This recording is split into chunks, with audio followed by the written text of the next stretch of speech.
Fala, galera, boa noite. Estamos aqui em mais um episódio do Futebol em Blocos. Estamos aqui com o nosso amigo Alessandro, torcedor do Fluminense, dono da página Tricolor pelo Mundo. Muito obrigado por ter aceitado, cara. Vou pedir para você se apresentar e já vou jogar uma deixa.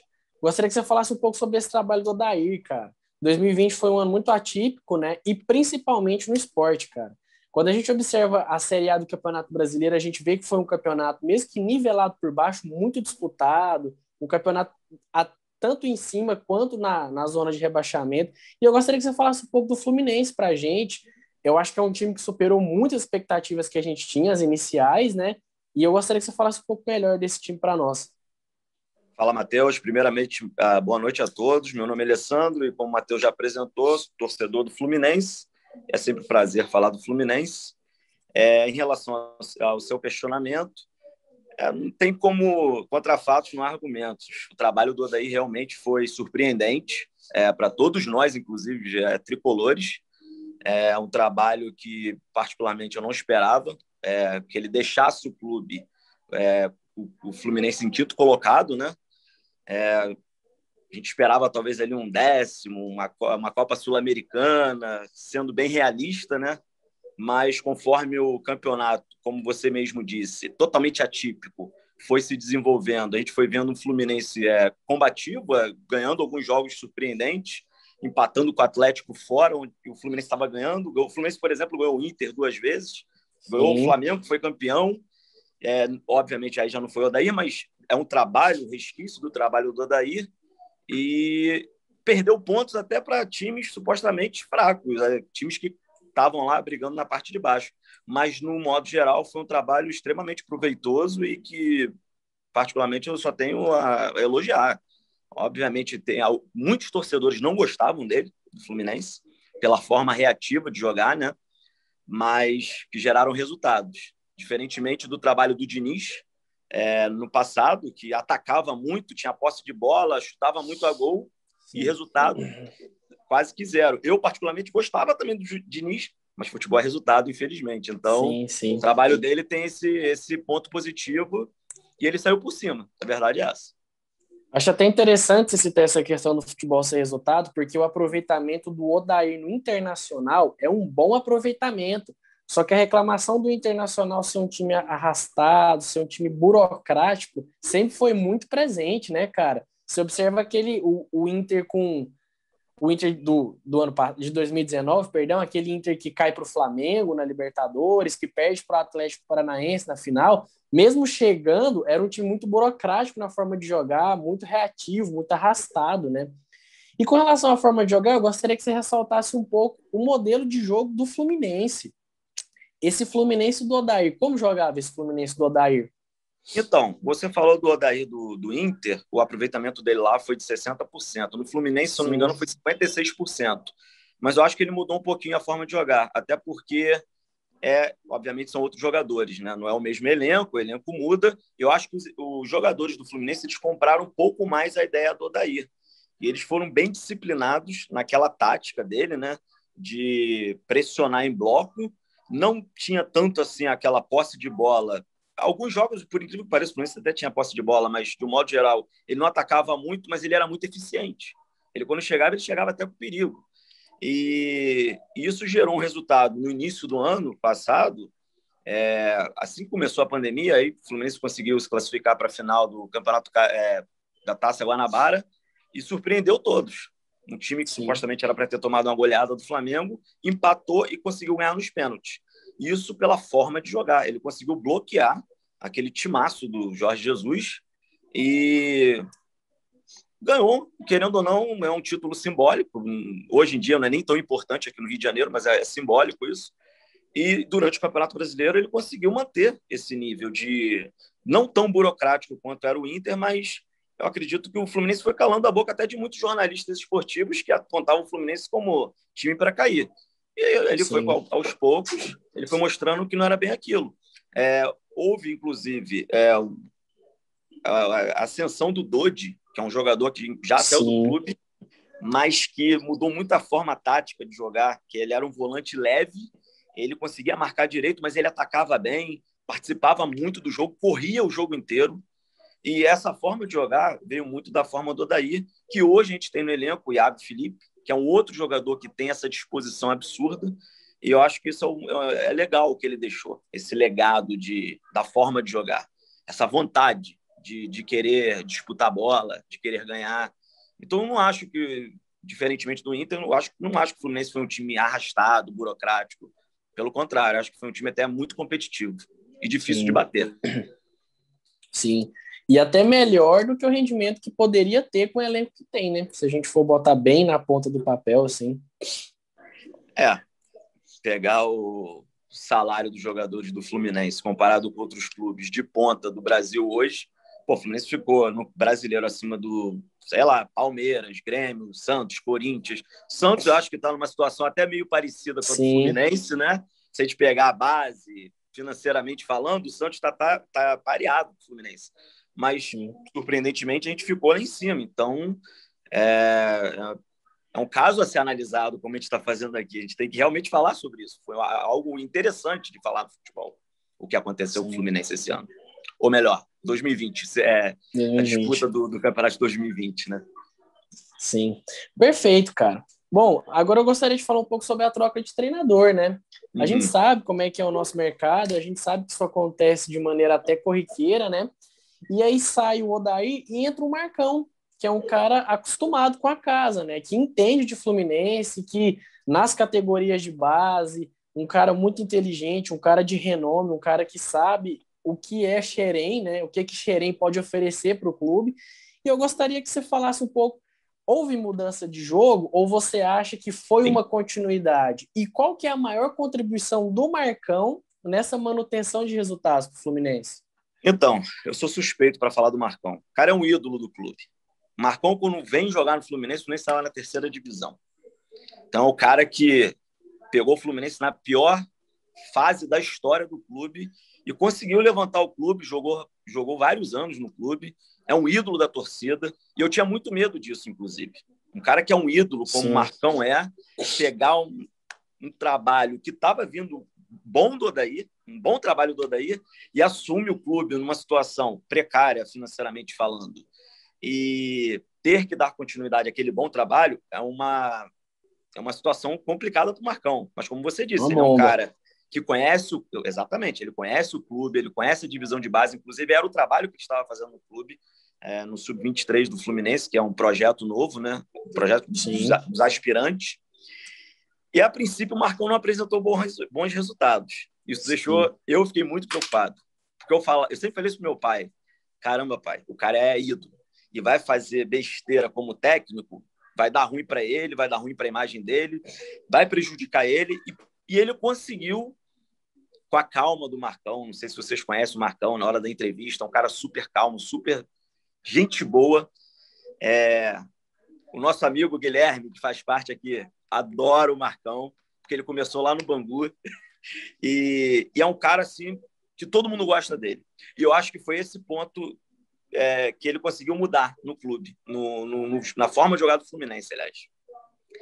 Por ele ser um cara muito querido, eu acho que os jogadores fizeram o maior esforço do mundo para manter aquele nível do Odair e apresentou, por incrível que pareça, um futebol melhor do que o Odair.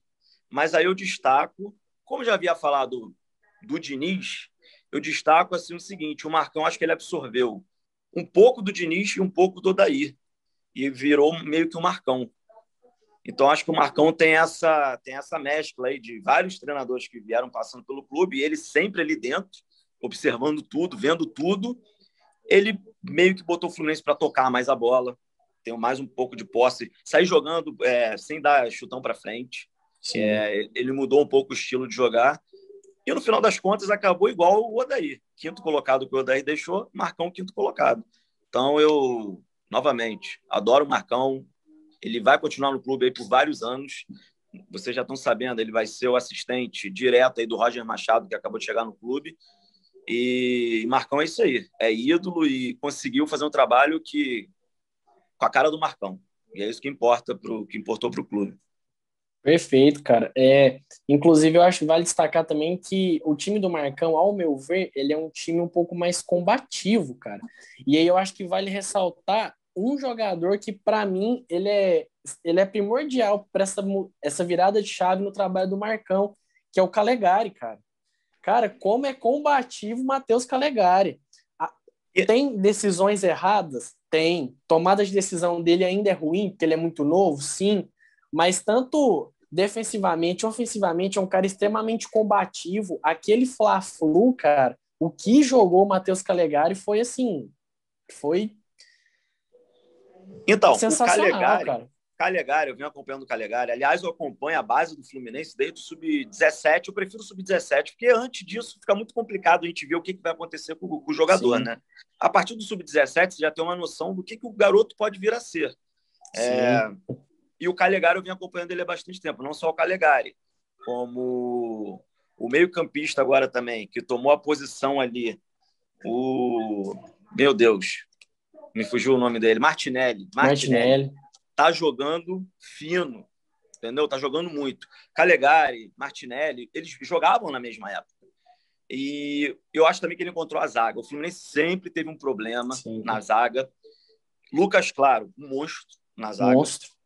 Nino, jogando muito bem. E se não viesse Nino ou Lucas Claro, você tem o Matheus Ferraz também. Sim. O Fluminense sempre teve um problema nesse ano passado com a lateral esquerda, mas que no final o Marcão conseguiu trazer o futebol do Egídio ali nas últimas rodadas. O Egídio, de alguma forma, jogou bem, surpreendeu todo mundo.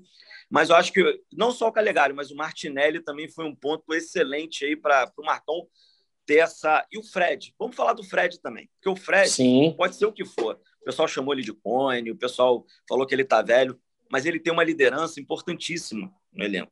Quando o Fred veio e começou a jogar com o Luiz Henrique ali e o Luca, que é muito bom taticamente, eu não gosto do Luca como atacante, eu acho que ele não produz tanto quanto deveria, mas taticamente ele consegue recompor ali e defender bem.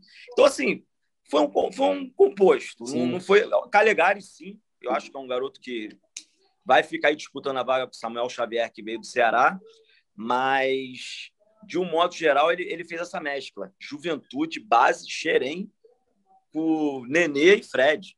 38, 37 anos, 36 anos, Iago Felipe correndo ali também. Então, assim, ele conseguiu realmente vislumbrar esses potenciais e jogou, e deu certo. A verdade é que deu certo. Sim, com certeza, cara. Esse time do Marcão rendeu muito mais do que eu acho que o mais otimista dos tricolores poderia esperar, né? Sim, sim, com certeza. E a vaga na Libertadores que a gente conseguiu hoje, né? Que ninguém esperava. Direto. Exatamente. Cara, muito bom. Vou para a terceira consideração agora. Você citou Xerém e eu já vou colocar aí categoria de base. A gente percebe que a categoria de base do Fluminense ela é muito frutífera, cara. De 2011 até esse ano, a gente pode, e até antes, a gente pode citar muito jogador que foi vendido para o exterior, muito jogador que ajudou o time a não cair, né, tendo em vista as últimas campanhas do Fluminense. Cara, eu gostaria que você destacasse um pouco qual que é a importância de Xerém para o Fluminense, né? E aí a gente se depara muito com um problema, que é a venda precoce desses moleques, né, cara? Por exemplo, o Marcelo Pitaluga, goleiro, fez a categoria de base inteira no Fluminense, se eu não me engano, foi vendido para o Liverpool agora. Né? Liverpool. O 17 tem umas joias, o Kaique, o Metinho, tem uns jogadores muito bons, né? O 20 também, o Fluminense sempre faz boas campanhas na Copinha. Se eu não me engano, o Fluminense foi o campeão da Copa Brasil Sub-17 em cima do Atlético Paranaense. Campeonato Brasileiro. Campeonato Brasileiro, isso, Sub-17 em cima do Atlético. São Paulo na final. Isso, verdade. E, cara, todos os jogos que eu assisti do Fluminense, a semifinal contra o São Paulo, que foi para os pênaltis, se eu não me engano, cara, aquele jogo poderia ter sido a final, porque foi um jogo do nível muito alto. O Fluminense jogando alto em todas as categorias de base. Então, eu gostaria que você salientasse um pouco a importância de Xerém e falasse um pouco desse problema, que às vezes é subir o menino de maneira muito precoce e vender de maneira muito precoce também, né? Sendo que muitos nem chegam a jogar no clube. Então, Xerém é o carro-chefe do Fluminense. Xerém é o que sustenta a gente e a gente sobrevive. Desculpa, você estava fazendo a pergunta ainda porque tinha cortado aqui, eu não escutei, mas... Então, Xerém é o nosso carro-chefe. Tranquilo. Xerém é o nosso carro-chefe. Sem Xerém, eu acho que o Fluminense estava numa situação aí muito complicada mesmo. Para você ter uma ideia, em 2019, o Fluminense ganhou do sub-6 ao sub-20 34 títulos. da base. Muita coisa. Então, em 2020, como você falou, campeão brasileiro do Sub-17, que é o elenco dos sonhos que eles estão chamando, o elenco de ouro, o time de ouro do Fluminense. Tem uma garotada muito boa, tem o Metinho, que você mencionou, tem o Kaique, que foi considerado o melhor Sub-17 do mundo, tem Matheus Martins, tem Jefté, tem vários jogadores. Posso falar que vários que estão jogando muito bem. E, inclusive, hoje, no Campeonato Brasileiro, na final hoje aqui da Copa do Brasil, você viu o Diego Souza, que é de Xerém. Sim. Você tem o Gustavo Scarpa, que tá jogando ali no Palmeiras. Você tem o Thiago Volpe, goleiro do São Paulo. O Marinho do Santos. É tudo Xerém. Marcelo no Real Madrid.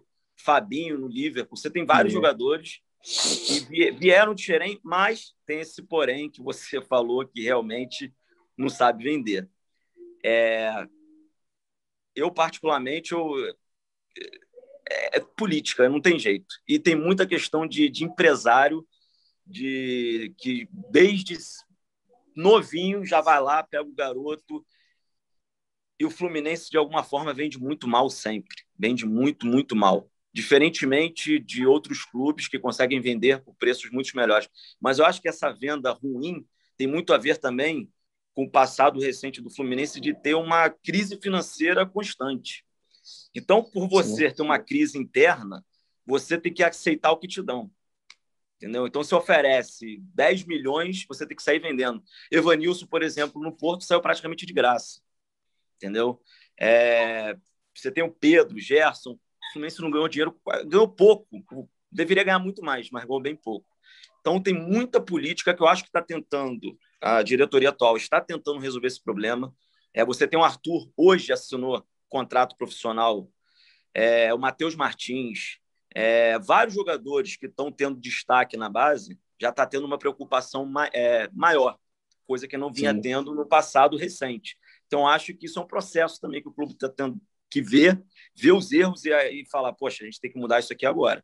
E eu acho que isso está acontecendo. Então, vamos ver. Eu acho que daqui a um tempo, daqui a alguns anos, se esse projeto de Xerém continuar lançando jogadores, eu acho que a gente vai começar a colher esses frutos, a gente vai começar a rir um pouco.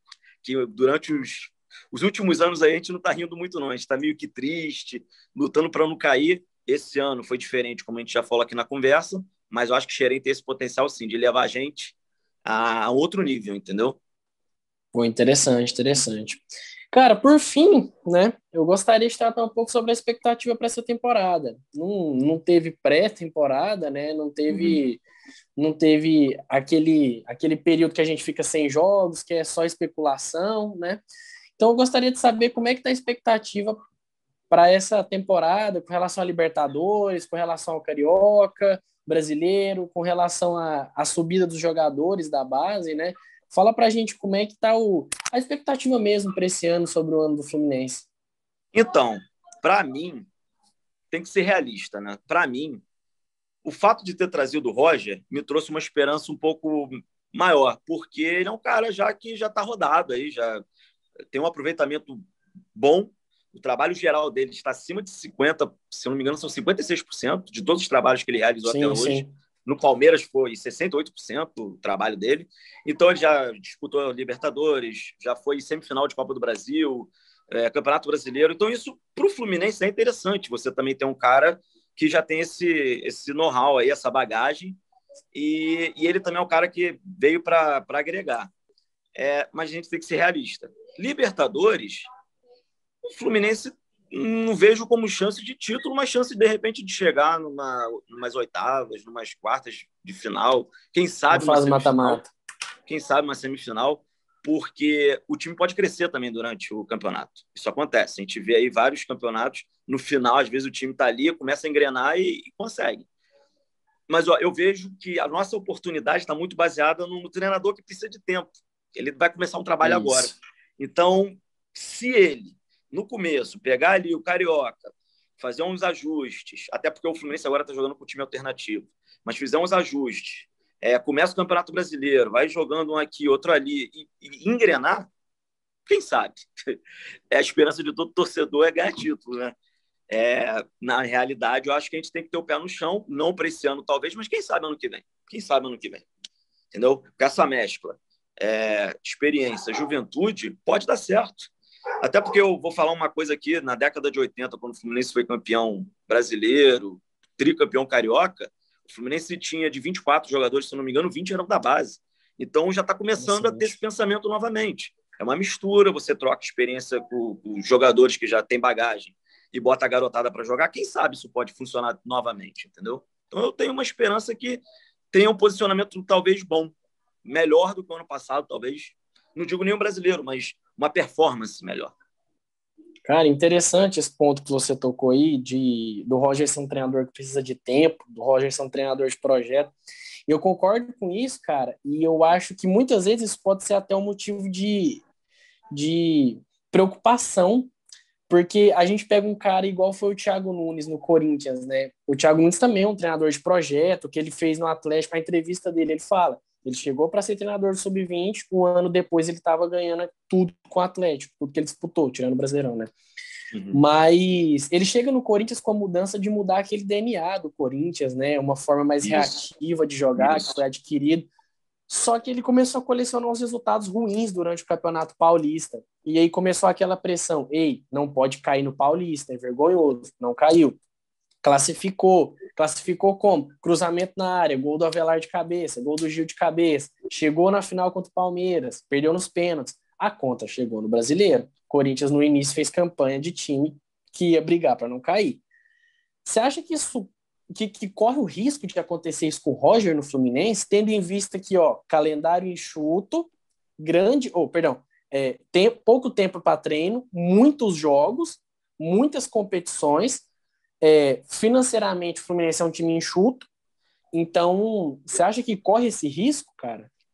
Eu acho que esse ano não, pelo trabalho que o Odair deixou, Marcão, e ele tá pegando um time montado, ele não tá pegando um time que simplesmente chegou em quinto colocado. Ele pegou um time que, querendo ou não, está montado. Ele vai ter que fazer os ajustes dele. A forma dele jogar vai mudar conforme o tempo. Inclusive, ele já falou isso. Ele falou que não vai tentar fazer uma mudança brusca. A gente sabe que o Roger joga diferente. O Roger, ele propõe o jogo. Então, isso vai mudar. Vai ter que mudar com o tempo. Mas o elenco, ele vai ter o Marcão do lado dele. O Marcão conhece a galera. Então, acho que talvez leve um tempo, sim, mas não corre risco, talvez, como o Corinthians passou de ficar em zona de rebaixamento. Eu acredito que não chega a esse ponto. Mas eu acho que a gente, como torcedor, a gente tem que ter um pouquinho mais de paciência. Paciência por quê? Nada acontece por acaso. Assim, nada vai acontecer da noite para o dia, o Fluminense simplesmente vai sair ganhando todos os títulos. Isso não vai acontecer. A gente pode pegar o exemplo do Palmeiras, o exemplo do Flamengo, o Atlético Paranaense, que você mencionou também. Tudo foi um projeto que foi construído, levou 1, 2, 3, 5 anos e, com o tempo, os resultados vieram. O Fluminense fez um contrato de 2 anos com o Roger Machado. Não foi um contrato de 1 ano. Para técnico, é interessante a gente fazer um contrato de 2 anos para ver que o clube quer que ele fique. E eu acho que os torcedores têm que ter isso em mente. A gente tem que entender e ter paciência. Ele é um cara extremamente inteligente. Eu não sei quem viu a entrevista do Roger, mas quem tiver oportunidade, acompanha as entrevistas do Roger Machado, que ele fala de vários assuntos. Um cara extremamente competente, entendeu? Ele sabe de muitos assuntos. Você tem que dar paciência. Aí tem outros assuntos também que a gente pode levar para o lado político, mas não é o intuito aqui. Mas ele sofre muito mais pressão que os outros pelo fato de ele ser quem ele é. Então, acho que o torcedor tricolor tem que ter muita consciência disso. E o Mário Bittencourt tem uma coisa de bom, que ele vai bancar. Assim como ele bancou o Marcão, mesmo tendo resultados ruins no começo, ele bancou até o final do campeonato. Entendeu? Então, eu acho que pode ser uma aposta muito interessante para o clube. Muito interessante mesmo. Certo. Cara, a gente vai ficando por aqui. Obrigado demais por ter aceitado o convite. Eu acho importante demais a gente falar do Fluminense esse ano, que realmente, acho que Fluminense e Santos foram os pontos fora da curva, né? Desse campeonato, dos resultados, o Santos finalista de Libertadores, o Fluminense classificado direto para Libertadores, né, cara? Foi uma coisa que eu acho que a gente não esperava no início do campeonato. E muito obrigado por ter aceitado essa conversa, cara. Como eu falei no começo, o intuito da página é isso, é pegar o torcedor de arquibancada que tem um pensamento crítico e trazer aqui informações do clube que a pessoa torce, para a gente poder debater, cara. Beleza, pô, prazer é todo meu. Estou sempre aqui à disposição, sempre que vocês precisarem. Já que você falou do Fluminense e do Santos, fica a dica aí. Base. Os dois clubes Base. representam isso. Quem olhar para a base vai colher resultado. Às vezes demora, mas está aí. A base dá o resultado. Não adianta. É isso aí. Às vezes, financeiramente, tem que se organizar também. Mas Sim. a base garante. A base está garantindo. O Santos e o Fluminense chegaram nessas posições graças à base que eles têm. E agora Sim. esperar que o Santos tenha, sei lá, uma organização melhor financeira, assim como o Fluminense, que aí sim a gente pode ver um resultado muito melhor do que a gente acabou vendo esse ano de 2020. Entendeu? Sim, com então, certeza. Valeu, Matheus. Obrigadão mesmo. Valeu, galera. Muito obrigado. Valeu, abração. Até mais.